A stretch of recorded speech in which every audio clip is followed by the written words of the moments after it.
D'abord pour vous saluer bien fraternellement, toutes, tous ceux qui sont ici ce matin, qui font notre joie, et surtout c'est une bénédiction de pouvoir en toute liberté adorer le Seigneur. Et quand je dis c'est une bénédiction, c'est le sujet que nous allons traiter ce matin. Vous êtes bénis. Nous sommes une race bénie. Même si nous ne nous en rendons pas tout à fait compte, mais Dieu ne cesse de promulguer ces bénédictions. À la création, quand Dieu a créé, il a créé l'homme et la femme, et il est dit que Dieu les bénit. Alors comment pouvait-il être béni? Dieu les avait créés et il leur a donné la faculté de créer à leur tour. Cette bénédiction s'accompagne d'un mystère, celle de la vie, parce qu'à chaque fois que deux êtres humains sont unis pour mettre au monde un petit être, c'est une bénédiction, parce que c'est Dieu qui leur a donné la possibilité. Soyez féconds, c'est la volonté de Dieu, c'est la joie de notre Seigneur. Tout au long des Écritures du premier livre jusqu'au dernier livre de notre Bible, il y a 3 mots que nous retrouvons des dizaines, des centaines de fois. C'est le mot bénédiction, c'est le mot bénir, et c'est le mot béni qui est le plus fort de ces 3 mots. Alors, il est vrai que lorsque nous sommes en Christ, nous sommes bénis. Et il y a une question aussi à laquelle je ne veux pas échapper, qui m'était posée cette semaine. Pourquoi les bénédictions que nous demandons, nous ne les recevons pas tout de suite? Il y a réponse à cela. D'abord, la réponse peut-être la plus simpliste est que Dieu n'a pas fait le monde en un jour, mais en 7 jours. Et puis, nous voyons que lorsque nous ouvrons notre Bible, lorsque nous étudions notre Bible, lorsque nous considérons les Écritures, nous voyons que la plus grande promesse, celle qui a été donnée à Abraham, il est dit à Abraham qu'il serait béni, n'est-ce pas? Mais cette bénédiction, cette grande bénédiction d'un peuple nombreux comme les étoiles du ciel, comme le sable de la mer, cette grande promesse qui est donnée à Abraham ne s'accomplit que très tardivement. Elle s'accomplit en Christ. Toutes les nations du monde seront bénies en toi. Toutes les nations du monde ne sont concernées qu'au moment voulu par Dieu. Lorsqu'à partir du jour de la Pentecôte, là, Jésus leur dit « Allez prêcher par toutes les nations ». Alors nous faisons partie de toutes les nations. Mais avant que cela n'arrive, ça arrive, comme souvent cette expression que nous retrouvons dans notre Bible, cela arrive au temps marqué. Le temps marqué n'était pas que Jésus vienne avant que Moïse ne vienne, avant que la loi soit donnée, parce qu'il est dit que c'est par la loi que nous avons eu la connaissance du péché.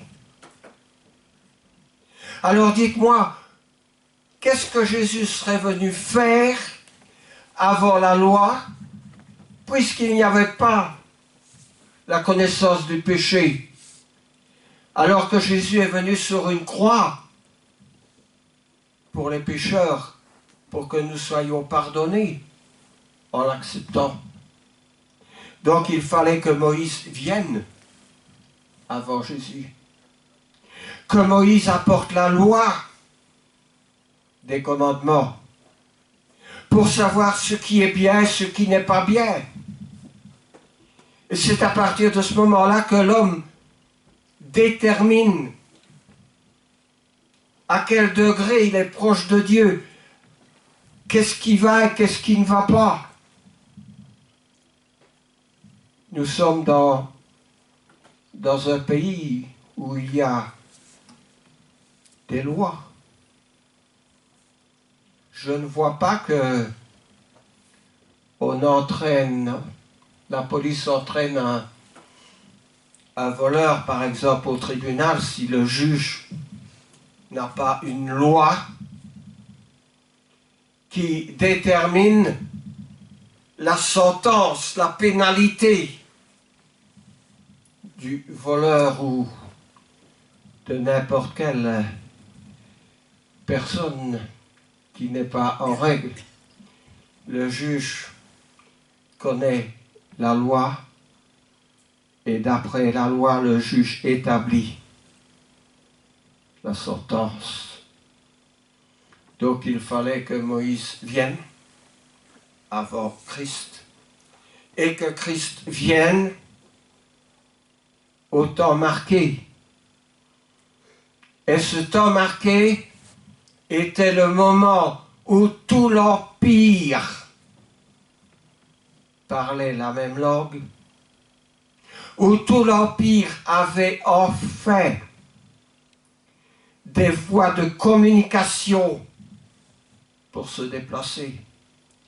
Si nous examinons le temps marqué quand Christ est venu, nous verrons que c'était le moment choisi. Avant, ce ne l'était pas, et après, ce ne l'était plus non plus. Donc Christ est la plus grande des bénédictions.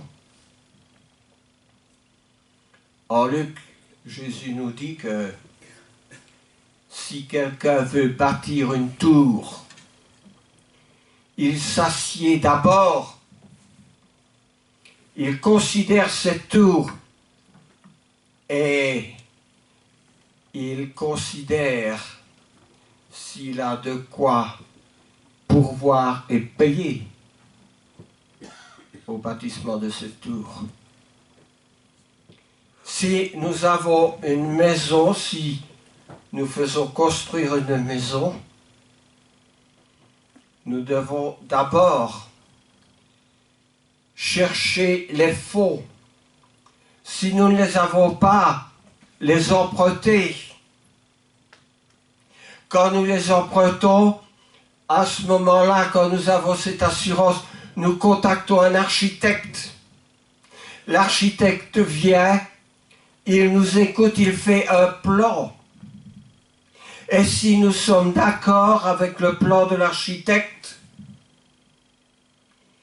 nous engageons une entreprise pour construire la maison. Mais ce n'est pas avec simplement le projet de la maison que le lendemain,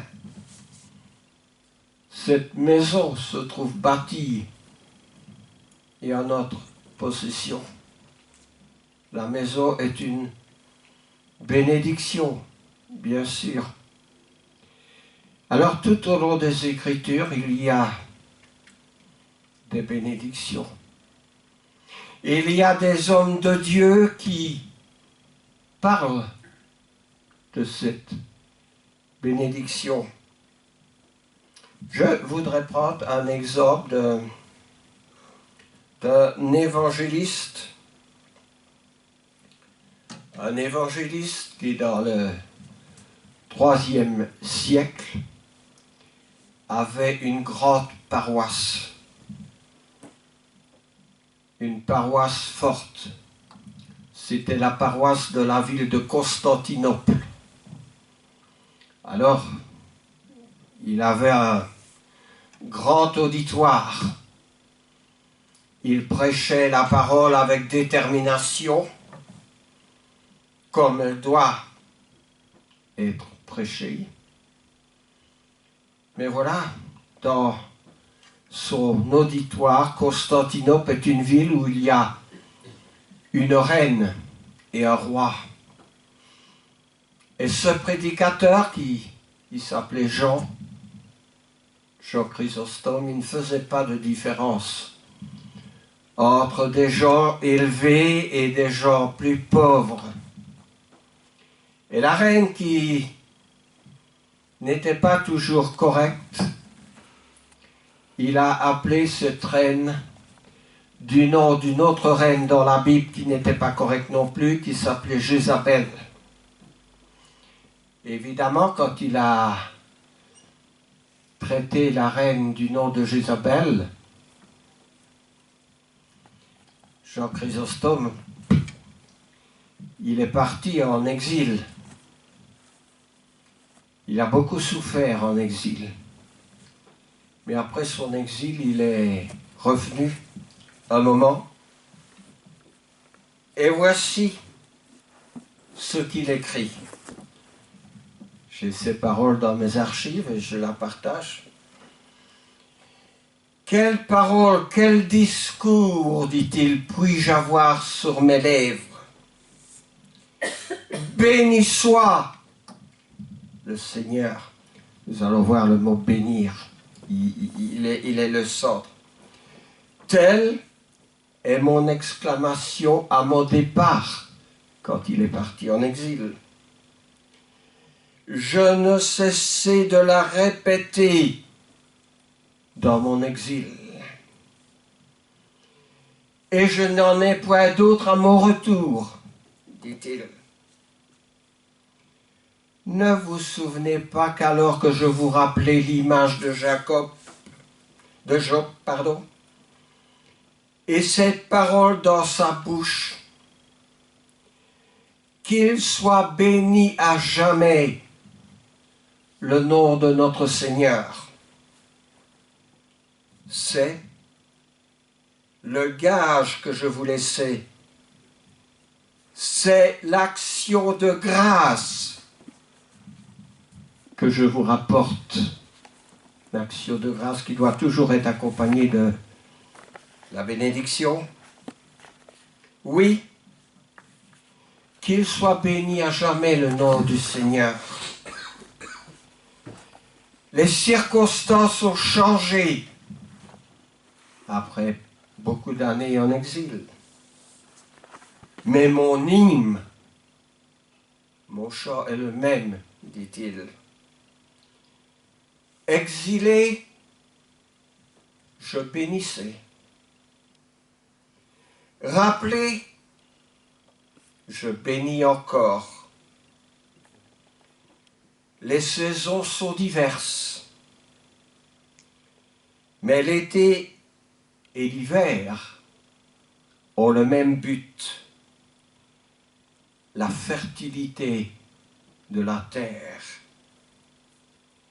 Béni soit Dieu, dit-il encore, qui a permis mon exil. Béni soit Dieu qui ordonne mon rappel.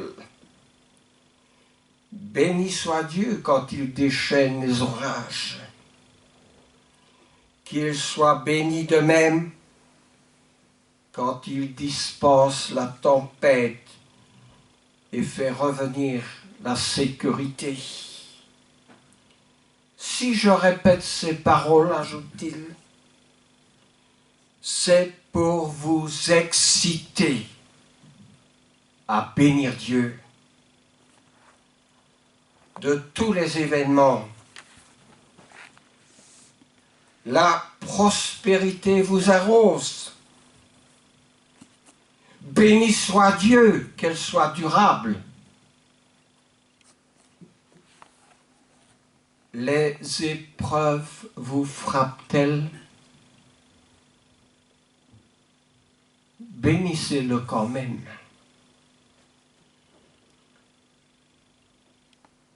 Et sa bonté y mettra fin. Voyez Job dans son opulence. Il rend grâce à Dieu. Dans la misère, il le glorifie encore. Les temps changent, mais son cœur, jamais. J'ai trouvé ce sermon à son retour de l'exil formidable. Mais Jean Chrysostome n'avait pas changé. Il y avait toujours de l'encouragement et toujours du tumulte après son retour. Et il a continué à prêcher.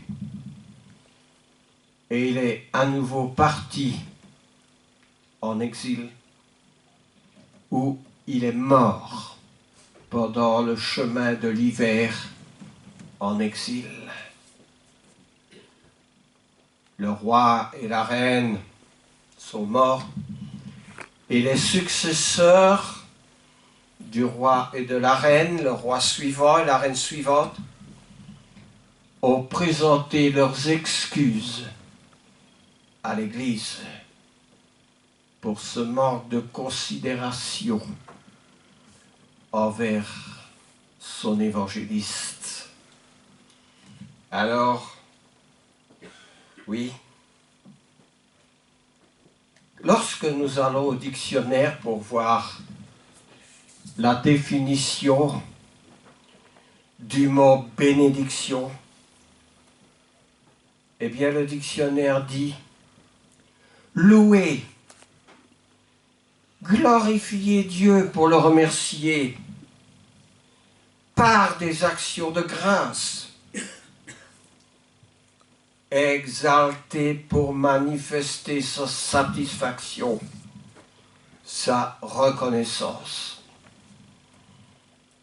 C'est peut-être là où le bas blesse, parce que notre reconnaissance à Dieu, elle est timide. La bénédiction s'accompagne d'actions de grâce. Les louanges, n'est-ce pas? Mon frère a fait allusion tout à l'heure au psaume 133. Et le psaume 133, 134 s'adresse aux Lévites. Que sont les Lévites, sinon les prêtres dans l'Ancien Testament, qui avaient charge du culte? Après la conquête du pays d'Israël, chaque tribu avait un héritage, un morceau de terre, avec tout ce que ça renferme. Mais les Lévites, eux, n'avaient rien. Les Lévites, descendants de la tribu de Lévi, étaient les prêtres qui étaient répartis dans tout le pays, dans les 10 tribus, pour assurer le culte, le service divin. Et alors, ces Lévites eh bien, ils glorifiaient Dieu, ils chantaient les louanges à Dieu. Et David leur adresse un psaume, qui est le psaume 134. On a lu tout à l'heure le psaume 133, n'est-ce pas? Et le psaume 134 dit ceci. Je le lis avec vous. Voici, bénissez l'Éternel, vous tous, serviteurs de l'Éternel, qui vous tenez dans la maison de l'Éternel pendant les nuits. Donc il s'agit des prêtres qui restent en permanence dans le temple. Élevez vos mains vers le sanctuaire et bénissez l'Éternel. Que l'Éternel te bénisse de Sion, lui qui a fait les cieux et la terre. Bénissez l'Éternel. C'est des hommes qui bénissaient l'Éternel par leur présence, par leur prière, par leurs cantiques, leurs hymnes, les louanges.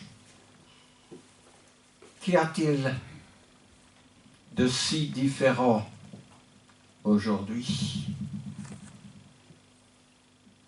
Les Lévites étaient un royaume de sacrificateurs, parce que c'est les prêtres qui présentaient les holocaustes, c'est-à-dire les sacrifices qui tuaient l'animal qui devait être sacrifié à Dieu. C'était un royaume de sacrificateurs. Ils avaient cette mission de servir l'Éternel. Aujourd'hui, qui est le royaume de sacrificateurs? Eh bien, si vous allez dans le Nouveau Testament, dans l'épître de Pierre et dans l'Apocalypse, vous trouverez que Dieu a fait des chrétiens un royaume de sacrificateurs pour Dieu et pour son Père. Nous sommes plus bénis que ces prêtres juifs. Nous sommes plus bénis parce que nous avons Christ, qui est le grand prêtre. Mais nos actions de grâce, elles sont beaucoup moins considérables lorsque nous nous réunissons pour apprendre les louanges du Seigneur. Où est le peuple de Dieu qui est là pour apprendre les nouveaux chants pour glorifier Dieu? On n'est pas là. On est chez soi. De multiples choses dans notre esprit prennent le dessus et la priorité plutôt que le service de l'Éternel. Alors, nous voudrions beaucoup, nous voudrions obtenir beaucoup en donnant peu.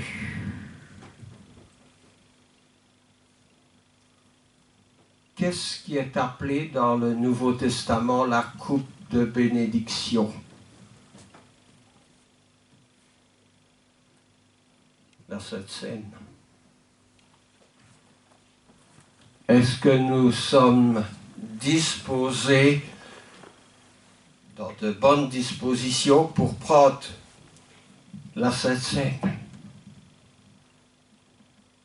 Elle est appelée la coupe de bénédiction. Nous voulons ces bénédictions, mais nous refusons.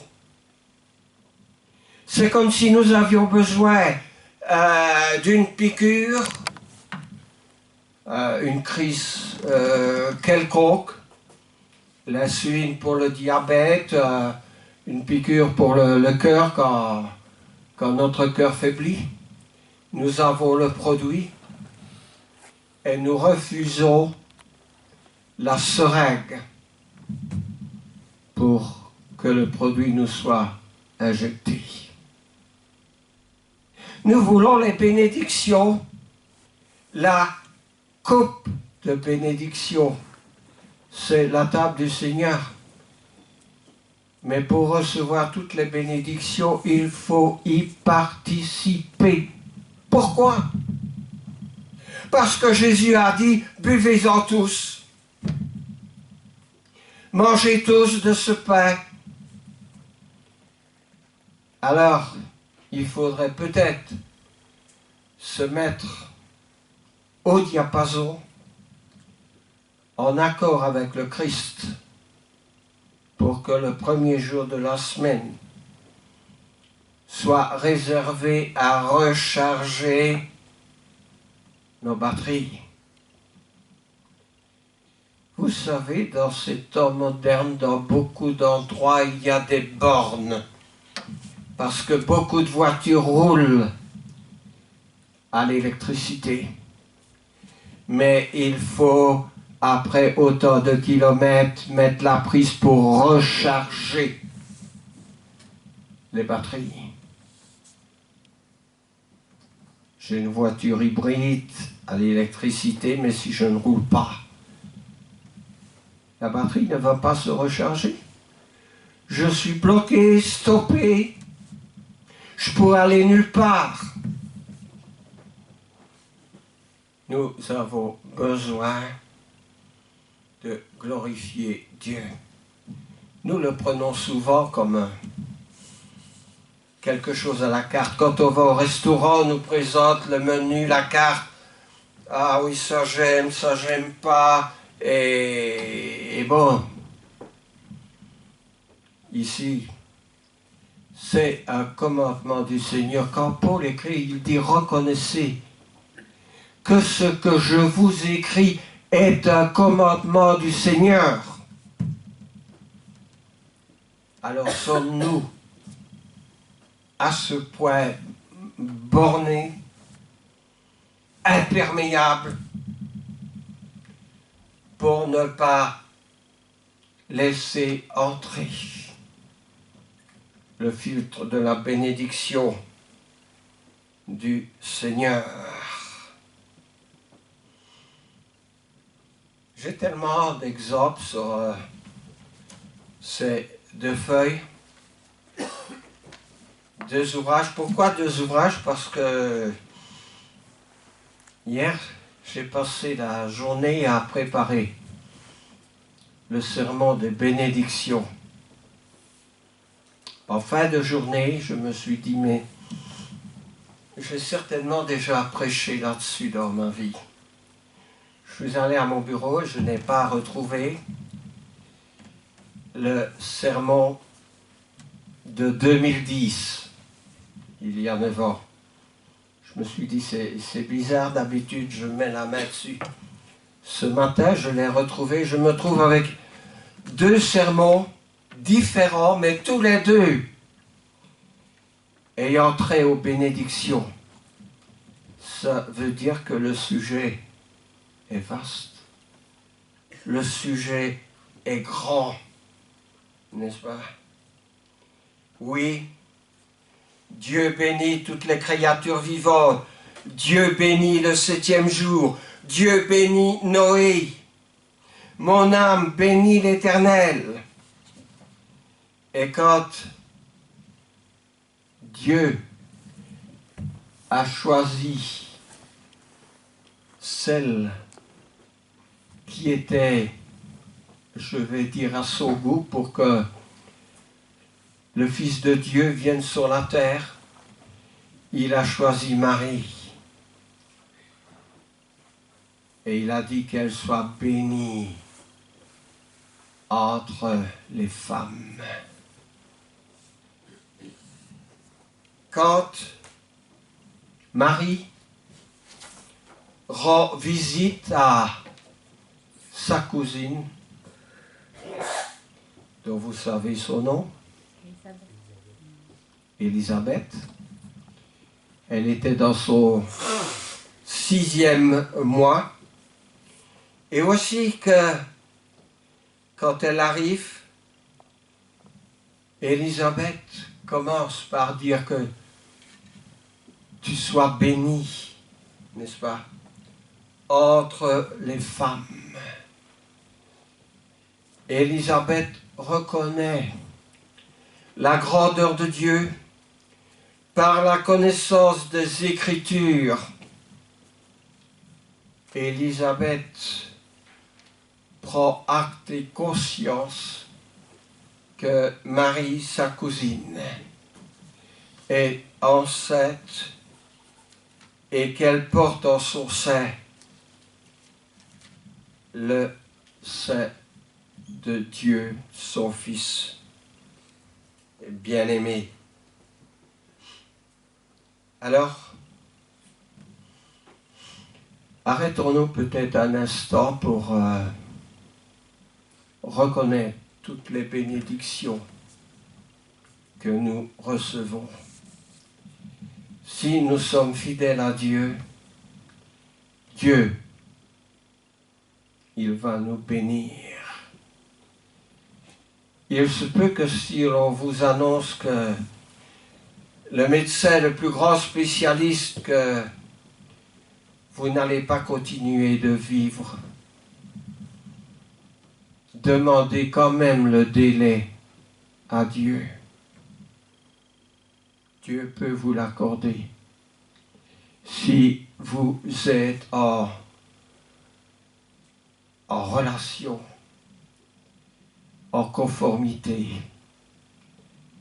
et si vous êtes aimé de Dieu. Dieu peut vous accorder encore beaucoup d'années. Lorsqu'on est avec Dieu, lorsqu'on marche avec Dieu, lorsqu'on fait la volonté de Dieu, ah oui, cela va nous prendre peut-être beaucoup d'énergie, va nous prendre de notre personne, peut-être même de nos biens. Mais si nous marchons avec Dieu, Dieu va marcher avec nous. Alors vous ne m'enleverez pas cette confiance de toute une vie à travers toutes les difficultés possibles. Jésus est à nos côtés, comme le cantique le dit, non, jamais tout seul. J'ai visité des chrétiens qui se retrouvaient dans des maisons de personnes âgées, nous les appelons quelquefois des mouroirs. Je me souviens d'une sœur très âgée, veuve, abandonnée, pas d'enfants, plus de famille. Ce home où elle était n'était pas d'aspect agréable, rien n'y était accueillant. Mais lorsque nous entrions dans sa chambre, elle nous regardait avec un sourire et commençait ce refrain. Non, jamais tout seul. C'est le cantique. Non, jamais tout seul. Non, jamais tout seul. Jésus, mon sauveur, me garde. Jamais ne me laisse seul. Non, jamais tout seul. Non, jamais tout seul. Jésus, mon sauveur, me garde. Je ne suis jamais tout seul. Vous n'êtes pas tout seul. Dieu vous bénisse. Amen. Amen.